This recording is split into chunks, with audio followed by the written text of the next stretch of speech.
Hey guys, this is episode 13 of the Trainer Feed.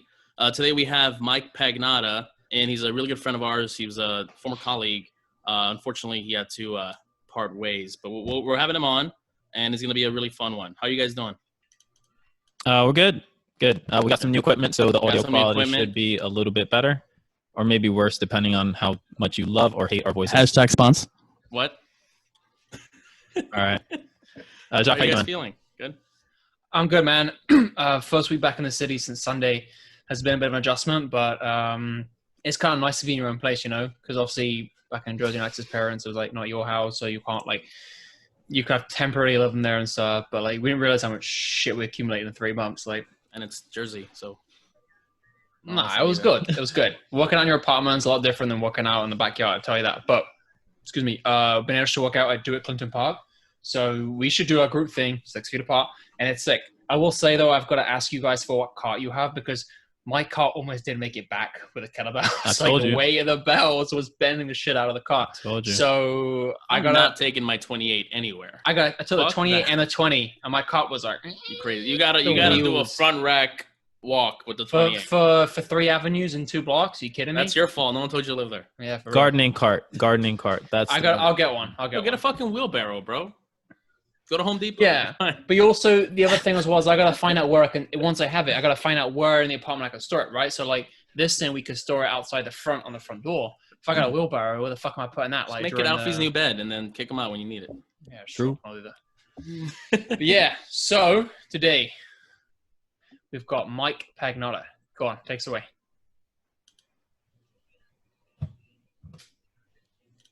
Should be coming in. Oh yeah, buddy. Shit! Look at the fan. Cool, cooler than a cucumber. Yo, Mike. Yo. Can you guys hear him? I can't hear him. We can't hear you, bro. We can't hear you, Mikey. There we go. There's a check. I'm in. Yeah. You're. Oh, am I not good enough for Jacques Cousteau? What do you mean? I hear you. What? Look at that. Listen, I like that salmon on you. That's nice. it's pronounced salmon, and this Cobra. is orange. Like aren't you glad you're in New York instead of Florida? Wow, dude. Look at How that is it tan, over man. there? How is it over there? It's wonderful. I bet. I miss you guys. Likewise, too, man. Miss you too. I miss you very much. I do not have the same atmosphere in which we had prior to my departure. The banter. Yeah. You know, it's just not the same. I guess, I don't know. It's like you never forget your first, right? You never forget your first group of folks. But at the same time, I also think we had something special. So I joined these new group of folks and nice people, you know, very, very cool, but it's not the same. Maybe it's the New York, Florida thing, but I think we had something special. I think you're right when you say that because, you know, even Jacques and I, when we transferred over to that other club, even though it's still New York, still same people, whatever, like different people, but like same sort of energy, New York energy, it is not the same. Like there's so many factors. There's the setup of the place. There's like how spread out it is. There's the clientele. There's too many variables. And we really had it good back at 76. So very lucky to have been a part of that. Even like a couple of months, like maybe a month or two before I left, when I knew I was leaving, I told a few people, and like I had a conversation with Diana, and I was like, you know, you and I, and by you, her and I mean like a lot of us, we can just really give each other a look and know what each other are thinking. Mm-hmm. And like with one look, we can know like spatial awareness, what exercise we're going to be doing. Certain members. Patterns, members and clients, like, okay, I got this guy over here. So, you know, like just you stay there, or he doesn't like to be like, have people behind him. Someone who's got anxiety or whatever. So it's coming along here.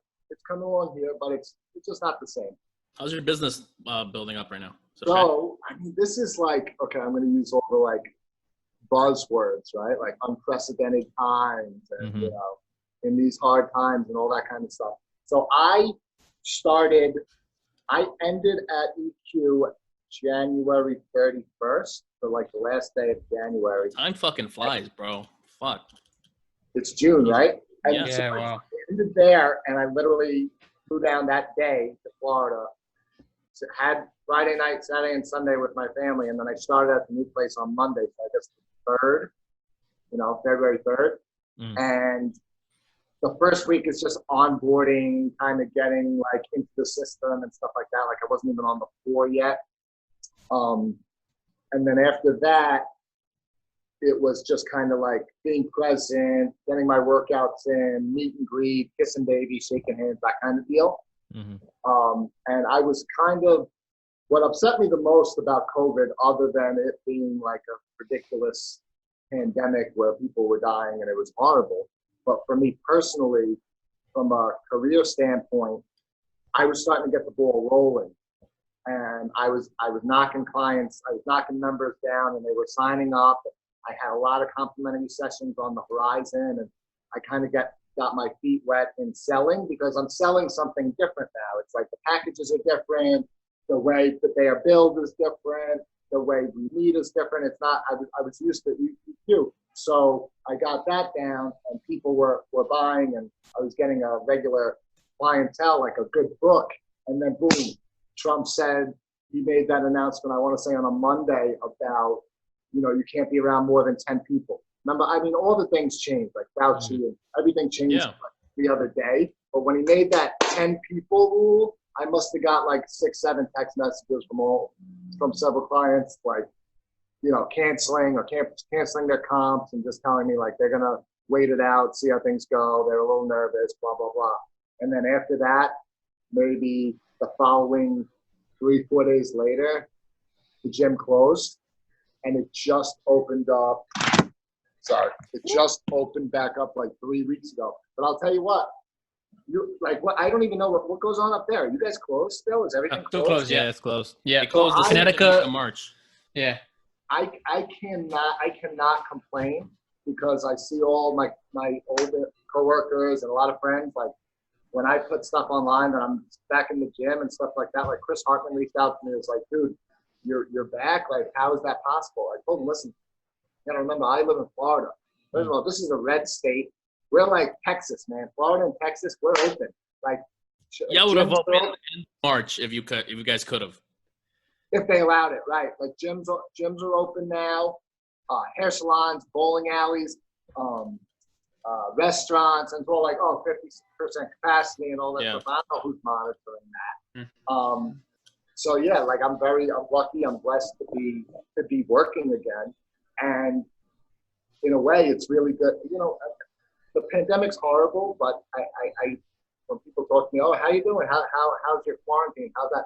Me and my family have been so lucky throughout this whole process. Like unknowingly, prior to the COVID hitting, we moved to Florida, and we got our eggs in a row before all of this happened.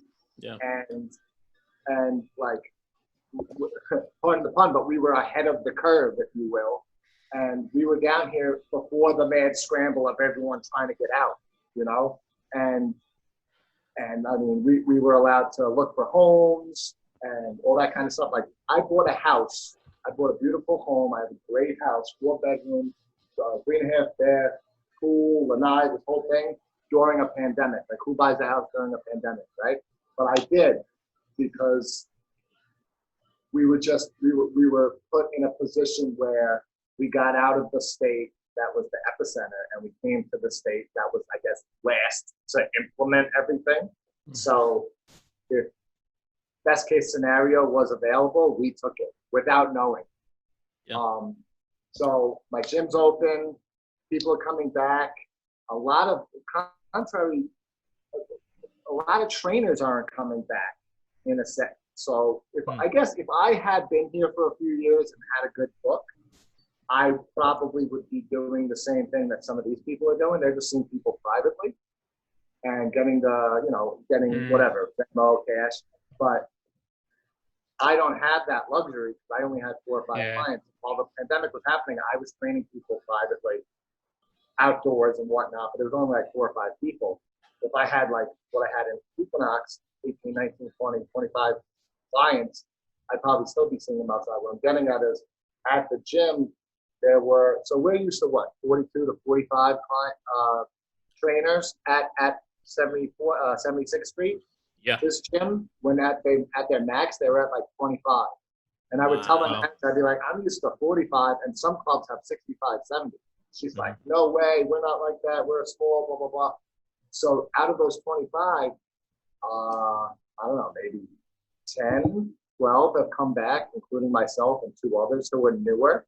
So all the clients that they had that still have sessions, that want to attend the gym, I'm picking them up. So the ball is rolling really well for me. Like last 2 weeks, I had 6 sessions per week, which is nothing, especially from where I was. Compared, right? I more than doubled that this upcoming week. So like, nice. And then I have more complimentary sessions and more things in the works. So hopefully next week and the week after, I'll be kind of like. Yeah. I mean, you're used to doing 5, 6 plus sessions a day. Yeah. Easy.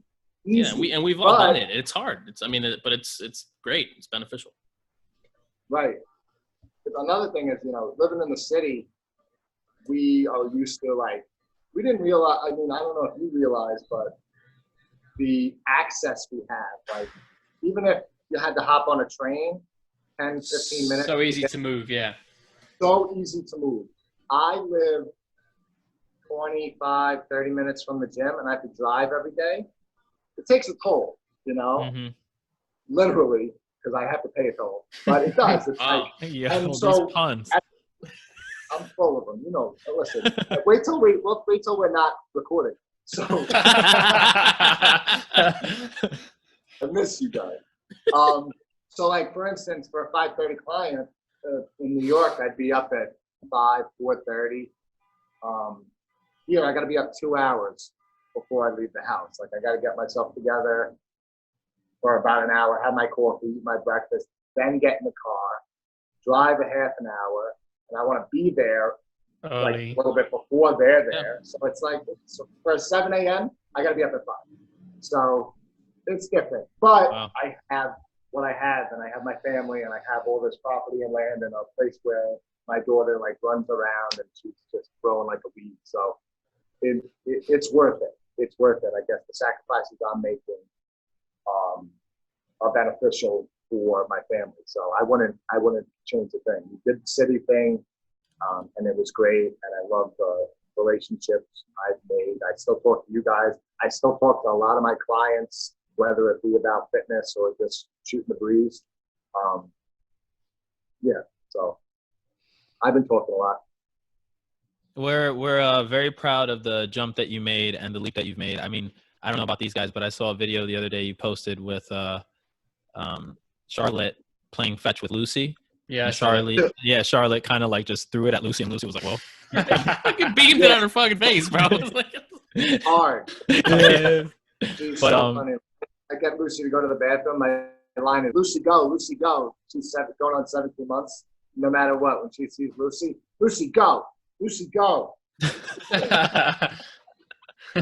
Yo, be careful. You're gonna say that inside of the house. She starts going. But let's go into some of the questions that we got so we can best utilize this time. So first and foremost, thank you so much for taking the time out. Obviously, we know that you're building your business, so this is not necessarily just like free time that you got. You're ready and you're raring to go. So we're very. I'll always make time for you guys. Legend. So let's do that. So the first question that I had was, when did you kind of like take your kind of like your passion towards exercise and kind of like change that into a fitness career, and how was that process for you? Okay, so I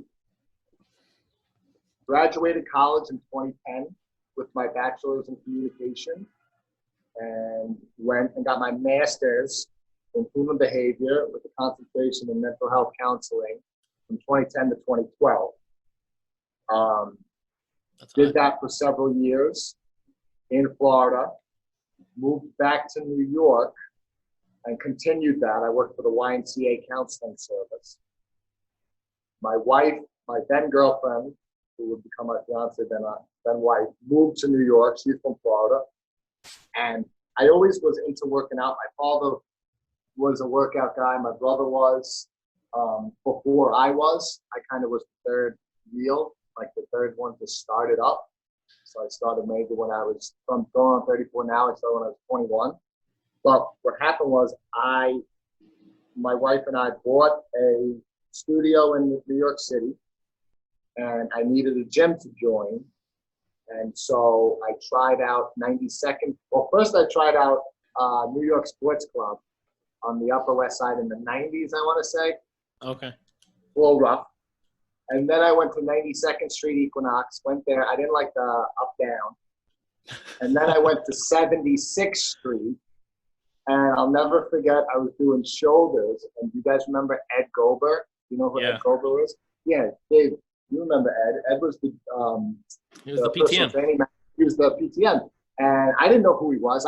He was a big guy. I was like, I need a spot, mine, blah, blah, blah. And he introduced himself, and we got to chatting or whatever. And one day, it just hit me. I was like, I got to get my certification. I got to make my career my passion. I do this all the time. Because that was also the first time I ever been to a gym that was a trainer gym. And personally, actually, I didn't like it. You know how a lot of members, they complain about, oh, these trainers, they're always in the way. Who came up to you? Any floor trainer came up to you? Greg. Nah. Greg. Hold up. Oh, shit. Hold up. Greg probably won't remember this, but he said to me, oh, yeah, yo, I'm a trainer here. Something like that. I was like, okay, man, nice to meet you. Get out of my face. Nice to meet you. Not even. It was just cool, okay. But I remember just working out, trying to do my thing, and it was like, wow, like these people with these trainers. You know, I'm from Staten Island, so I knew nothing of that. So it bothered me at first. Then I said to myself, I can do this. And I went into Equinox one day. I put a suit and a tie on. I did the whole thing. I sat down with Ed Gober, and I said, I'm paraphrasing, but I told him, listen, I'd love to work here. I'd love to be a trainer. So he set me up for a second interview with, what was his name? Was it black dude? Yes. He was a great guy. It'll come to us. Yeah. But he was fantastic, and we sat down. He told me to give me a call, called me like the next day, gave me an opportunity, and I never looked back. I hit the ground running. So I started December 2013, and I was full-time by April or May. So it took me like 4 to 6 months to get up to full-time. Yeah. And that was that. I did well there, and I continued to do well for almost 7 years. And if I wasn't moving to Florida, and you know, if we didn't get married, have a baby, and all that kind of stuff, I'd probably still be there. But it's so strange because COVID hit and all this kind of stuff, and you guys are still closed. So I'll have some questions at the end for you. Yeah. But that's a good story. That's kind of a interesting trajectory. Because when I met you, and I guess David was the first one to meet you, but when I met you, you were like a big dude. You loved working out, chest, bis, tris, you know, things like that. I think one day you came in and you were like, damn, I'm not feeling too good. What should I do? And then we both kind of said something. I said stretch, and you said bis and tris. So like you were always that dude. That doesn't sound like me at all. But it's interesting because like it almost seemed like you had a different trajectory at first, and then like you switched gears.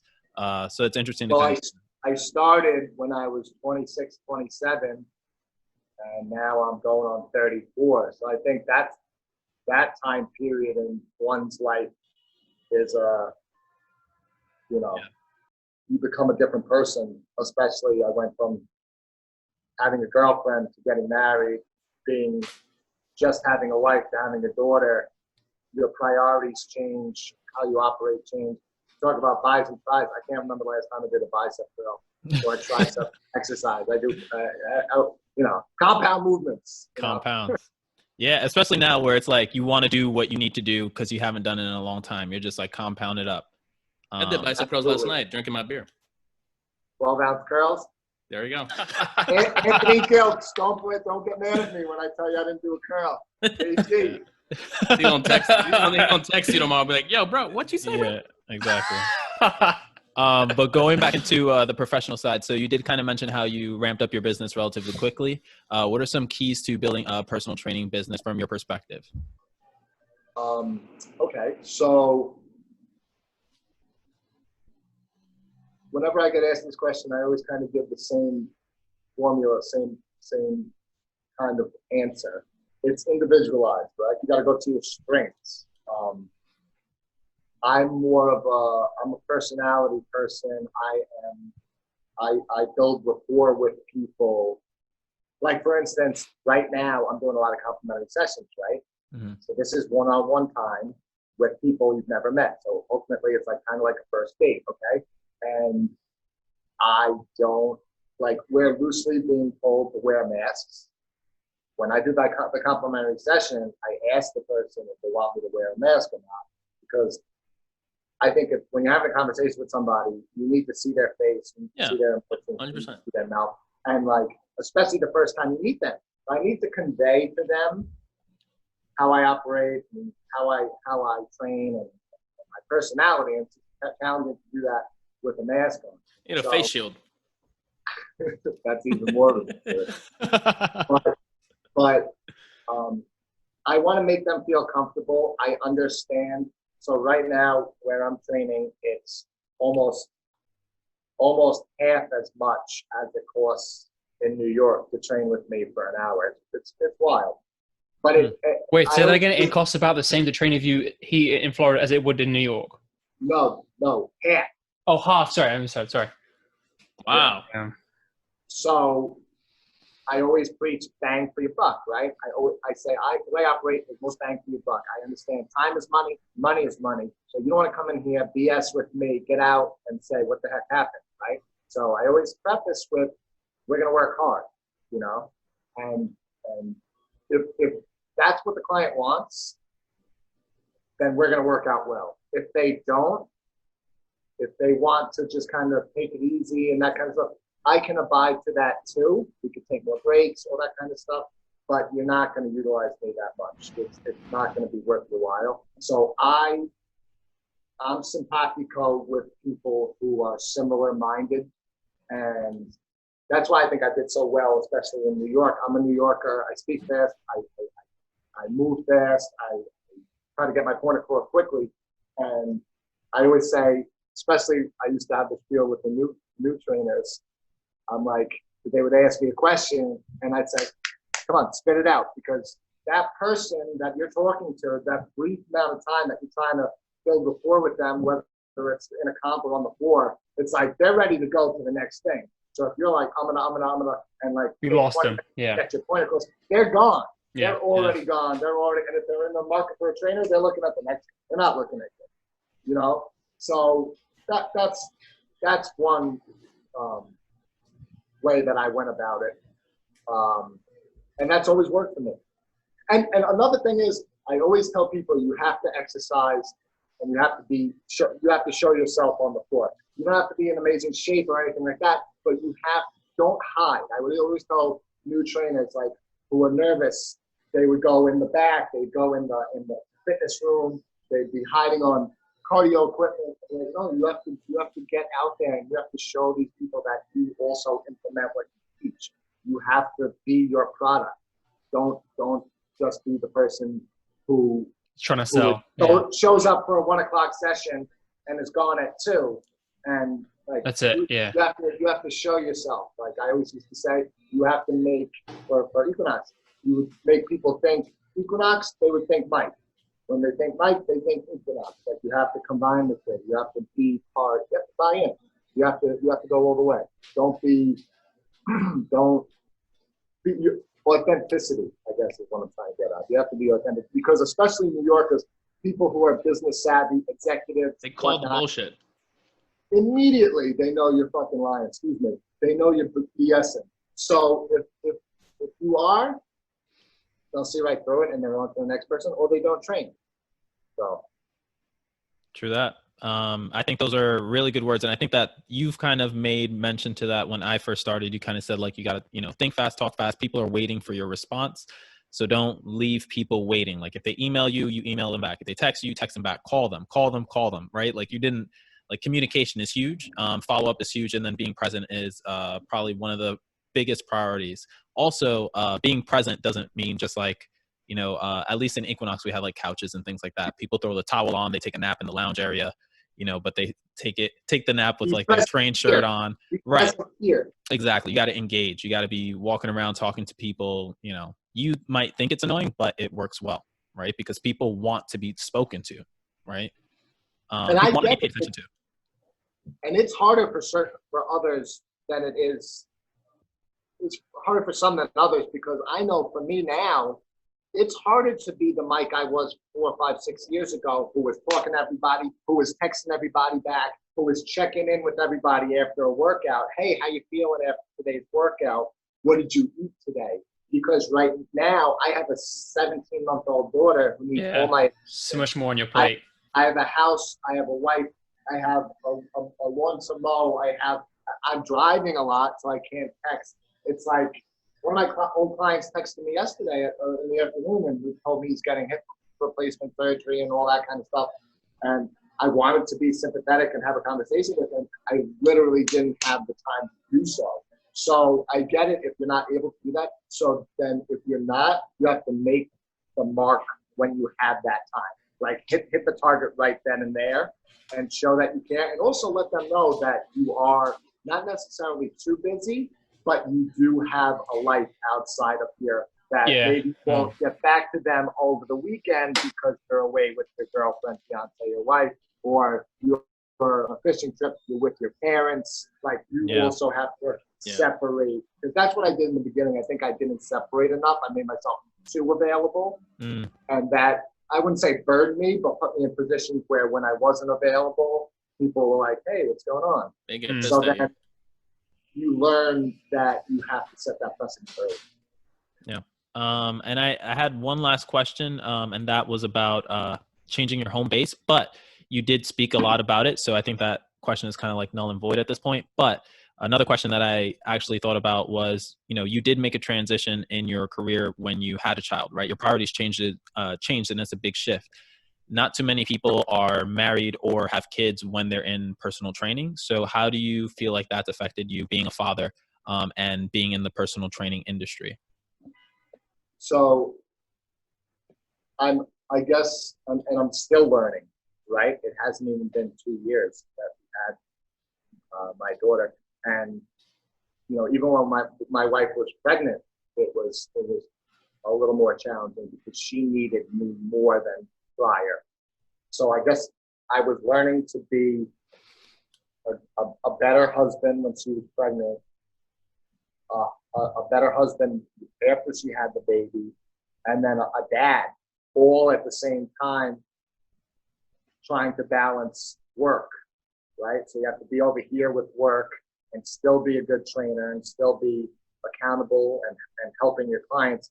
But obviously over here you have the family life and everything that comes with that. So I was and still am learning how to do all of those things. I guess what you have to, it goes back to what I said before, set the precedent early. I would always, in my complimentary sessions or my EquaFits, I would always explain to them, I would hear them out, they would tell me their goals, they would tell me their lifestyle, and what they do, and then I'd say, okay, let me tell you a little bit about myself. I would always let them know, I'm married, or I have a pregnant wife, or I have a 11-month-old daughter, whatever the case may be. So they kind of got a grasp right there that maybe if I don't get back to them immediately, if I'm not available all the time, it's because of having those things. Another thing you got to realize is, no matter what, I would flip-flop about training, meaning like my career and making money and providing, with being present for my family. I realized that being present, I didn't realize this at first. I was more trying to make money because I knew things were going to get expensive. But I think, and I've learned, that being present and just being there for the family is better than taking on that extra session or that extra client or that extra time away just to make that extra X amount of dollars. Yeah. Because the money will come, right? You know, you'll get your bills paid, all that kind of stuff. I prior to the baby, I was so one-minded, like make money. Like, yeah, I'll train him. Like, didn't matter. Oh, they got a bad knee? No problem. Oh, they got an attitude problem? No problem. I would train anybody. And I'm a little more skeptical or a little more careful to do that because my time is that much more precious now. Mm-hmm. Not for myself. It's not like the hour I need to lay on the couch. It's the hour I need because my wife needs a break because the baby's been crying all night and she needs to eat breakfast. My wife needs to be on a work call. And, oh, guess what? I got Tim at 7 a.m. No, I don't have Tim. I could train Tim tomorrow. Yeah. The baby needs breakfast. You know what I mean? Like, yeah. Take pressure off my wife. And in the beginning, I didn't do that, and I regret it. I regret it because it was the harder times for all of us, my family, because the baby was so needy at that time. I was like, I still thought I was doing the right thing by working so much and making the money to provide when my presence and my extra hands would have been more sufficient, would have been more helpful. But, you know, everyone learns. It's a learning process. I've never been a father. I've never been a husband to someone who has a child. In a way, fitness is selfish. And training can be selfish, and you have to reel in the selfishness, and you have to understand that you have to provide for others that are more important to you. So I learned a lot of different things in the past 17 to 20 months about myself, and I prioritize things a little different.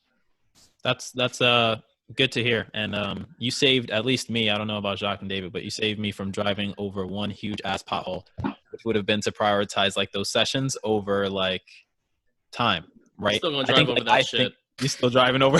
I'm still about to drive over that. But that's a big distinction. I mean, I don't know about you guys, but I would think, I guess logically you would assume like things are going to, like you said, cost more. So you're going to spend more money training to save more money so you can spend or allocate it towards like your family. But like it does become one of those things where that session, that 1 hour, 2 hours, now all of a sudden like you're skipping meals, you're skipping breaks, you know, you're missing out on a lot. But yeah, that extra $100 or $150, you know, overall isn't worth. It's not worth burning yourself up. Coming home at 8:00 p.m. instead of 7 or 6. When you get home at 6 or 7, you can help wind down the baby. You can help with dinner, that kind of stuff. By 8:00, 9:00, you know, dinner's already been made. My wife was holding the baby in one hand, eating with the other, and then I come home and the baby's crying. It's like it just wasn't good. You need to be available more. And I would always, and especially in the beginning, I was more. Gotta work. And I've learned that's not the case anymore for me. I think that's a great point. With like the priorities, you know, it's harder in the beginning to see what, again, when you think you're doing the right thing of earning the money and not this, again, having a dog's not the same as having a child, but in the few comparisons I've had where like, if my dog did need to go to the vet and someone's trying to reschedule, I'm like, sorry, my dog's taking fucking precedent. Like he's the fucking priority. Like just because you had an issue of your schedule doesn't mean I have to fuck up mine. And that's where like when it was just me, when it was without a dog, and it's very different to having a kid, I imagine. But like when there was no dog, I was so much more flexible. I'm like, yeah, I can. And then when that happened, that posed a few different restrictions. I'm like, no, like this window between 1 p.m. and 4 p.m. there has to be some a moment look around my dog or something, whatever, or like there has to be like I'm not as, but if anything, there are some advantages of that like it makes you work more efficiently to an extent, right? Where you're like, oh no, I know that my hours of operation with training with you are between 6 a.m. and noon, and then between 5 and 8 p.m. kind of thing. So like that, just like, hey, this is how it is. And it goes back to what you said. Like if we all admit that when we spoke to a client for the first time or someone who we're like in a complimentary session, if you say to them, yeah, I'm open every single hour of the day, every single day of the week, they're like, why is he so available? Why is no one training with him? Whereas you know, and I've had an example where someone did a CPT. Actually, he never did the CPT. He's like, "No, you're good." But he fit done. I was like, "Okay." A year later, I talked to the guy and I said, "Yeah, man, I'm busy from 6 a.m. to 8 p.m. every day." Right? Slight tweaks and different days are busier. That meant he was then training on me. Just the fact that I was more sought after, right? So those things as well are like, you know, define conversations. But based on like the number of conversations we've had, the banter and this stuff, like you had so many strengths of like picking people off from the floor, managing your business so well. It's hard to see if you ever had any areas of improvement. Do you, when you look at yourself as a trainer, do you think there were some things or still some things that you'd be able to work on? So maybe some areas of opportunity? Absolutely. I could always, I regret, and I know I can always, I think all of us can. I'll be honest, and I love you guys are my friends, but I was a little intimidated, I'm not gonna lie, to get on here with you because I think you guys are, I mean, look at you, you created a podcast, you have these conversations with these great professionals, and I think you guys, the word I'm looking for is polished. You guys are very well polished. When it comes, or well-rounded with your training and with your education. And I think I know a lot, I do, but I could always learn more. And I think I need to prioritize education more. Learning about movement patterns and different exercises, things of that nature. So if I could improve one aspect of my game, of my training style, it would just learn more. And I think I'm in the majority with people like that. Like a lot of people, if they had to improve one thing, it would be knowledge, you know? So on one hand, I was intimidated by coming on here because you guys are so well-rounded and polished and all that. On the other hand, I was excited because A, you guys are my friends, but B, I like having conversations with other trainers. Yeah. It's like, you know, we get it. You know, you ever have a conversation with somebody who's not a trainer or who is yeah. Oh man. Oh, so what do you do? Oh, you're a personal trainer. How long can you do this for? Yeah. So you must work out like 10 times a day, right? And like, yeah. I got to the point I'm like, yep. I just tell people I work at a gym. They're like, "Where do you work?" I work at a gym. Cool. Right. That's all. It's it. Well, because boy. Well, hey, and for our listeners, let's not forget when Mike in your last year, you were in the top 100 of the company, right? Let's not forget that in sessions, right? I did that once. Yep. Before. No, yeah. I did it before the baby came. That's a huge achievement. That's super motivated. I was I mean, I'm always motivated, but I guess that's why let's get on the ball. And I was just training like a monster. And yeah, I think I was like 96. Damn. 96 out of like, God knows. Hey, you made it though, man. And then you made it. And then going on the educational thing, like I'll say this as well. Like when I know 2 years ago, me and Angel had gone to a workshop seminar, and it was all these big brains, fitness professionals. I ain't getting invited. Whatever. What? I would have loved to have gone. I'm just saying. Next time, maybe. Next time. When Cardi's over, we'll invite you. Don't worry, we'll get you. Baby Yoda will be on the ride. I mean, I would have liked to have gone. Yeah. No, but anyway, I mean, Angel, what? The really interesting thing was when there were some big names in the industry, or like, you know, some of our coworkers as well are like very clued up, very academic or into all the research of training and everything. Yeah. And this is the truth, right? I don't know if Angel feels the same way, but like we went to some of these lectures and I was like, this guy's training Olympic athletes, right? Point where like, I'm the same boat with you. We're like, oh, there's definitely so much more I should be reading, I should be doing. But when you go to these conferences and these guys are just talking snottle, some are talking that kind of stuff. It's like, is there really that much I'm missing? You know? So I hear you. I'm definitely like, oh, fuck, I should read more and stuff. I totally hear that. There's going to be a lot of content out there, and I think you got to pick and choose. Yes. What's applicable? Who to listen to. Yeah. You know, obviously they need to be accredited and accomplished, but, you know, the proof's got to be in the pudding. Like I like Eric Cressy. I listen to him a lot, you know, so. Yeah, I understand. But a lot of it has to do with, I think, what you enjoy to do, right? I mean, yeah, true. And also with time. Like I remember, you know, let's say, for example, when you first started Equinox, or I think when you first started any club, any luxury fitness club that has to be, you know, it's a lot of it is based on numbers. And it's like, you know, I don't fucking have time to go to all these freaking classes. That's what it was, David. You didn't have the time. That's what it was. If you want me to, like, you know, learn all this shit, but then you want me to hit these numbers. Like, what do you want me to do? And I think it has to do with, you know, picking and choosing the things that you want to learn, you know, either quickly or learning it on your own. And then when you do have more time. Yeah, and this is a good segue, right? So when I first started there, you know, I was what's the word? Like a lunk, like oh yeah, lift weights, you know, bicep curls, whatever. And I've slowly matured and tightened up my game, you know. But it was very like when I first started there, it was very, you know, Viper and functional movement, you know?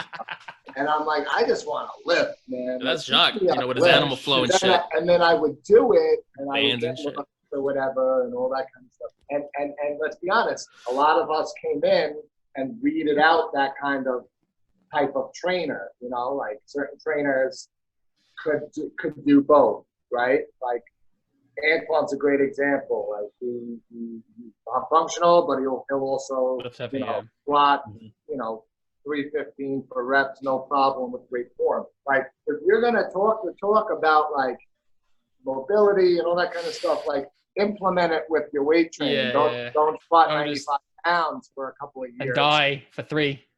but I've learned to implement the proper movement mechanics and functional patterns and all that kind of stuff into my training with weight, so it yields results.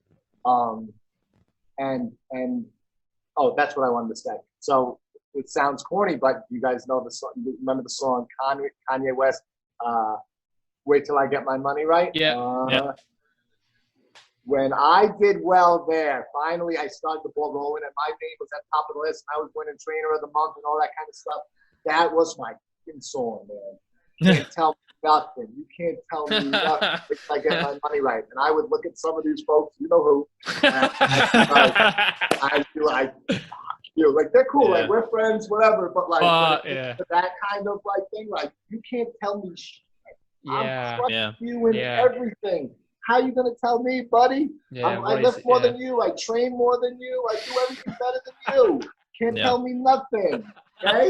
That was a big thing for me. I love that shit. Yeah, you let it speak for itself, right? You just like, yeah, sure. I'm sure you have again. And that was a good thing about the environment at 76th Street was it was such a big collective mindset. And like, I don't know if anyone else has seen this, but whenever I've gone to other clubs or spoke to other trainers, they're usually very young crowds. The trainers, they're usually like no older than like mid-30s. They're normally like all like 19 and under and half, mid-20s. Like we're one of the few clubs I feel like where we had that very mature roster of trainers. Yeah, and that's what made it cool. You know, like you said, there was some of our trainers that we'd work with been there for like 15, 20 years, and then you got the other ones who are a little bit younger, and it's that mix, and it was cool for that reason. But like you said, like we've all felt right when like discussions have been had, and you're like, all right, I see your point, but like, it's what I'm doing is working for me, and it's like, all right, okay, I see. And that's the beauty of fitness, right? Like some people have certain clients that like want to just talk for the fucking hour and just be like, yeah, you know, so they just want to hinge whilst they talk about it what they did the weekend, and that's the work, right? And that's fine. Mm-hmm. That's fine with them. You want to pay $150 a session to just talk, no problem, man. That's your money. No one's gonna tell you what to do. So yeah, we've all seen that. I know I've seen some of your stories in the garage or the garage, should I say? Tell us about garage. And fucking grilled again. Tell us about your setup. You had like a bench, pull-up bar. Dude, so the gym closes. I'm like, all right, what do I do? Right? You need to get some stuff. Like, my parents came down here. They have a house about 45 minutes north of my house. And in his garage, my dad's garage, he's got this easy bar with two 25-pound plates, right? So I immediately was like, Dad, give me that. So I took that. And so I had that for a while. So while we were looking for a home, we were in an apartment. And I would go for runs. I would use that curl bar. So it was like a 75-pound curl bar. I would do everything with it.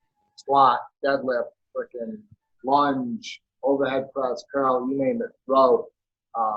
For high reps because it was super light. Push-ups. I did so many push-ups. I had to buy wrist wraps. Oh, shit. Wrists were killing me because I was doing so many push-ups. I got sick of push-ups.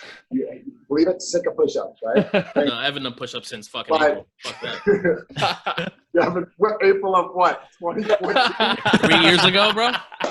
Do a set of 30. I'm okay. I'm good. Yeah, Mike's SpongeBob mean. Mike's not said 10. It's 30. Like. So I, you know, just like everybody, right? You check the internet. You're like, oh, what do I get? You go on Amazon. There's like nothing available. And finally, I found this joint. I'll plug it. Play It Again Sports.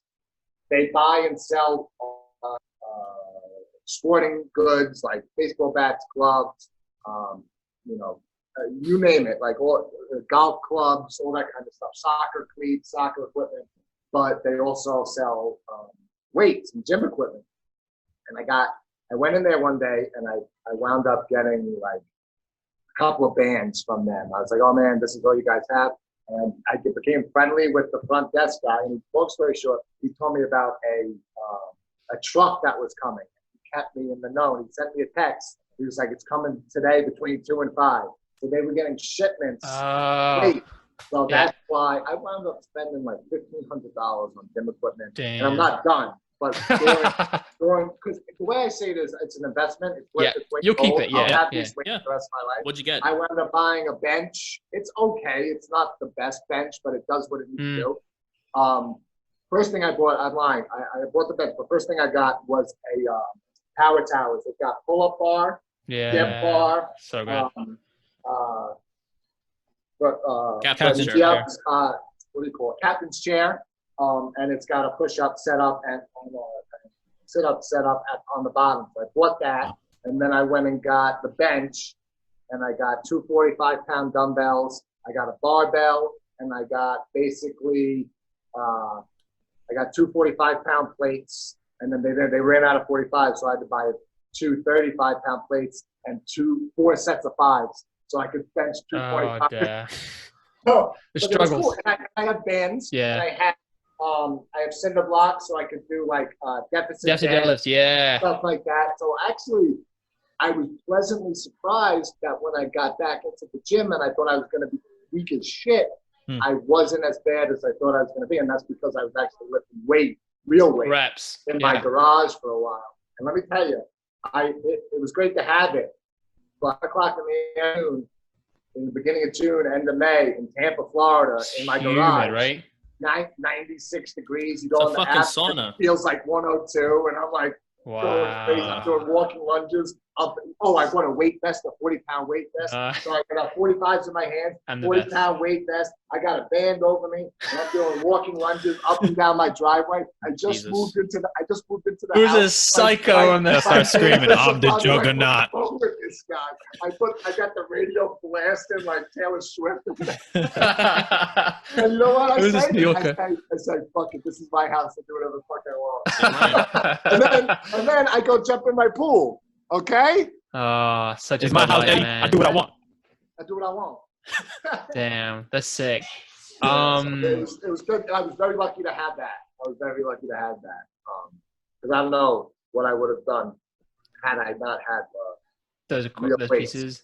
Yeah, that's I think you know what? That's the thing as well. It's like the mental side of not having to be restricted in where you are, and again that. And whether it's a Zoom call like this, whether it's training someone virtually, whether it's talking to families only through virtually, right? The amount of screen time that we've had has gone up exponentially since the quarantine broke out. So if the workout is that 1 hour, hour and a half a day where you're not constantly on a screen, it's even more valuable for that perspective as well. So I know you spoke about had your life been different, you would have still been at 76th Street.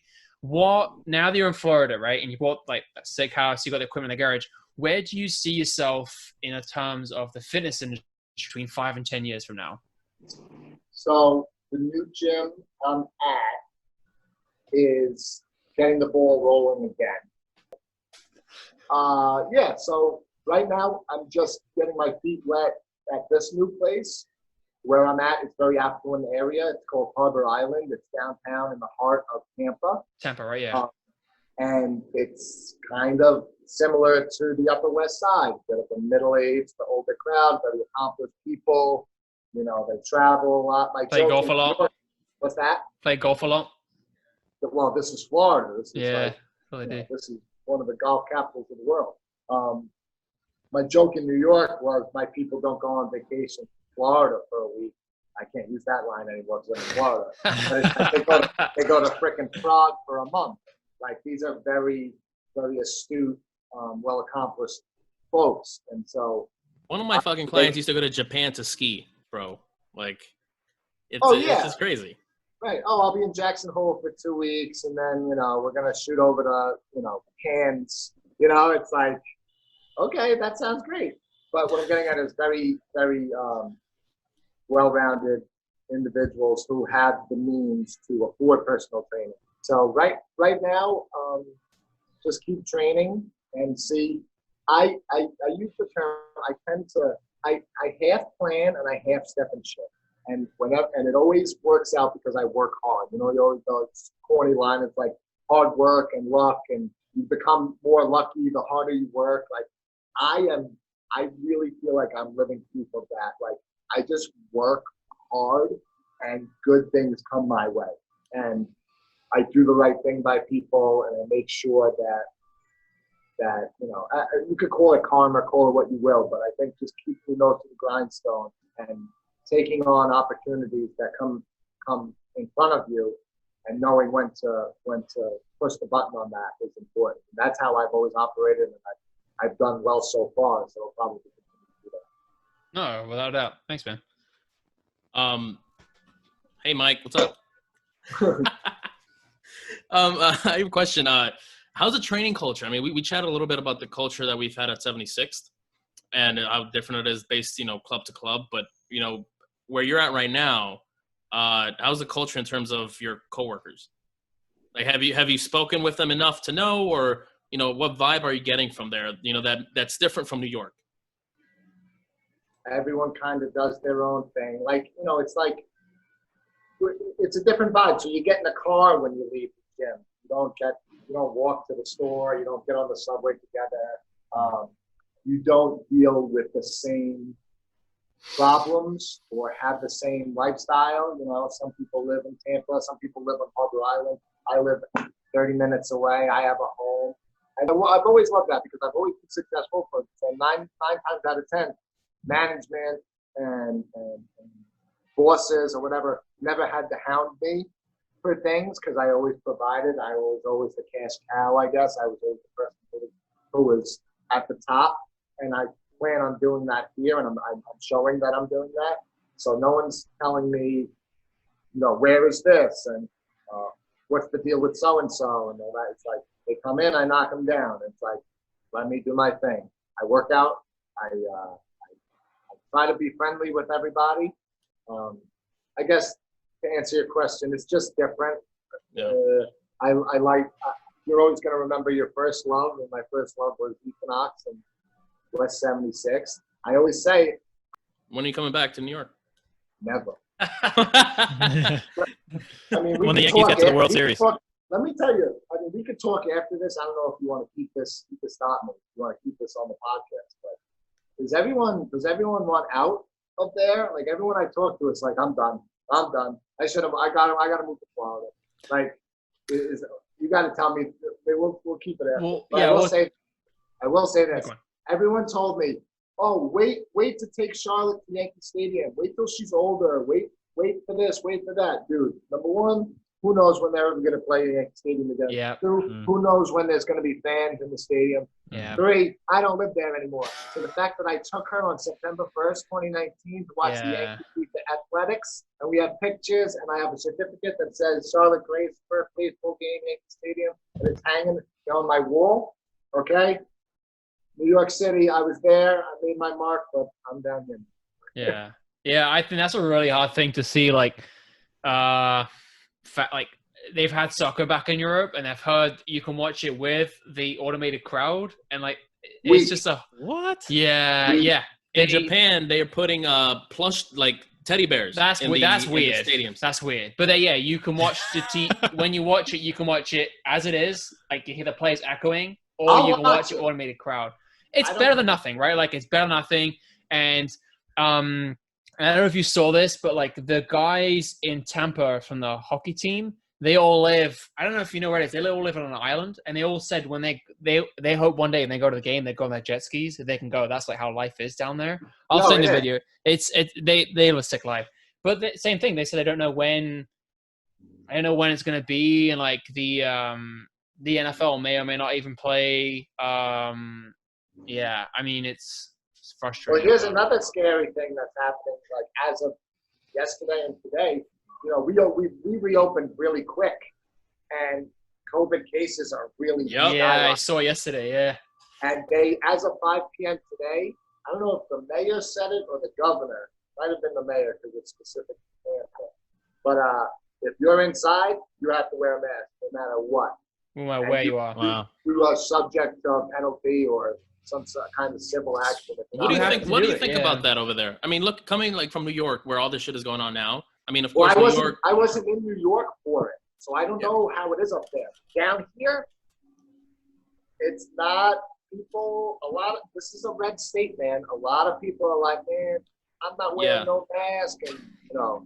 Yeah. You know, I'm being smart. I wear the mask. I wash my hands, but you know, I'm not jumping through hoops. Are there any limitations at the gym? Because for what we're doing, we've got an email about what we might be doing. I don't know if it's going to happen, but it's like Connecticut just opened us up as well, right? So what we have now is, so you walk in, you got to get temperature check. That's the front desk checks your temp, and there's signage everywhere, like to keep this from happening. Yeah, you know. I can tell you right now, people are not adhering to it. People are, you know, there's a lot of stations where you're supposed to wipe down, like more so than usual. Some people are adhering to it. Some people are not.